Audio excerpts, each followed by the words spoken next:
Sheikh chilli के मंसूबे। Sheikh chilli अपने घर में टूटी हुई चारपाई पर बैठा माँ की तरफ देख रहा था, जो उसे खा जाने वाली नजरों से घूर रही थी। चंद लम्हे पहले उसने सोए सोए शेख चिल्ली को झंझूर कर जगाया था, क्योंकि सूरज निकले काफी देर हो गई थी और उसकी माँ को हम माए के घर चुकी पहुंचाया जाना था। उल्लू के पट्टे न तो कमाता है और न सिर्फ मरता है, और एक फूटी घोड़ी तेरे पास नहीं और सोता इस तरह घोड़े बेच कर है जैसे तू दुनिया का अमीर तरीन शख्स है। मुझे कोई फर्क नहीं पड़ता। बस बस अम्मा, रहने दो। शेख चिल्ली हाथ उठाकर बोला, मैंने सोच लिया है मुझे क्या करना है। क्या मतलब है तेरा नामरूद? अम्मा ने चीख कर पूछा। शेख चिल्ली ने मुस्कुरा कर कहा, अम्मा, रात मैंने ख्वाब में एक जबरदस्त भयानक मनसूबा बनाया था। अब मैं इस मनसूबे पर अमल करूंगा और चंद दिनों में इस मुल्क का सबसे बड़ा आदमी बन जाऊंगा। हम महल में रहेंगे, लौंडियां और गुलाम होंगे और दुनिया की हर नेमत हमारे पास होगी। लोग हमें सलाम करना अपने लिए बास फख्र समझेंगे। बादशाह हम पर मेहरबान होगा। तुम मलका बनकर महल में राज करोगी, जैसे चाहोगी अपने पास रखोगी, जिसे चाहोगी निकाल दोगी। तुम किसी को कत्ल करोगी, तुम्हें कोई नहीं पूछने वाला होगा और ना किसी की जुरात कि तुम पर कत्ल का इल्जाम लगा सके। गर्जी का हम ऐशो अशरत और सुकून और राहत से जिंदगी बसर करेंगे।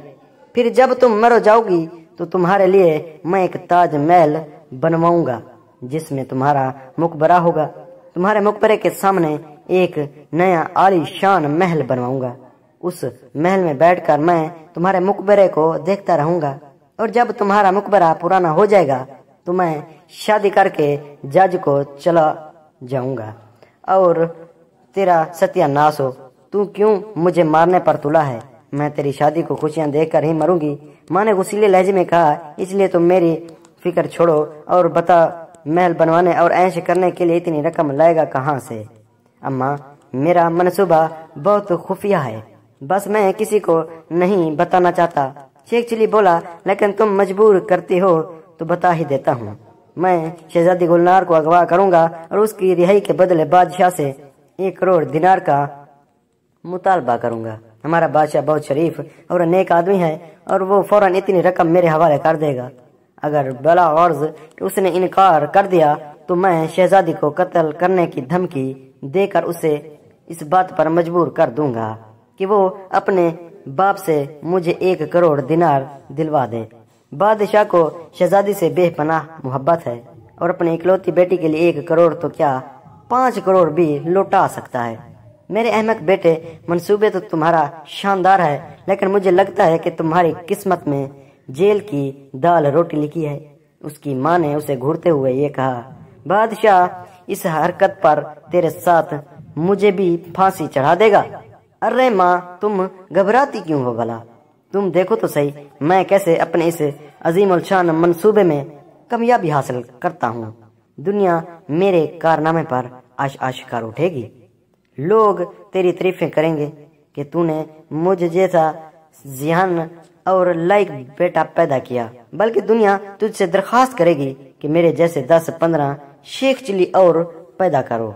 अब तुम दफा होते हो या मेरा मगहदी चाहते हो? निकट्टो खबीस। उसकी माँ धाड़ी और शेख चिल्ली फौरन उठकर दरवाजे की तरफ दौड़ा। घर से बाहर निकलकर वो अपने मंसूबे पर नजरसानी करता हुआ शाही महल की तरफ चल दिया। रास्ते में उसे ख्याल आया कि इस वक्त तो शहजादी जंगल में शिकार खेल रही होगी। चुनाचा वो सीमा तब्दील करके जंगल की तरफ हो लिया। जंगल में दाखिल हुआ तो एक जगह उसे सरकंडों की राख दिखाई दी।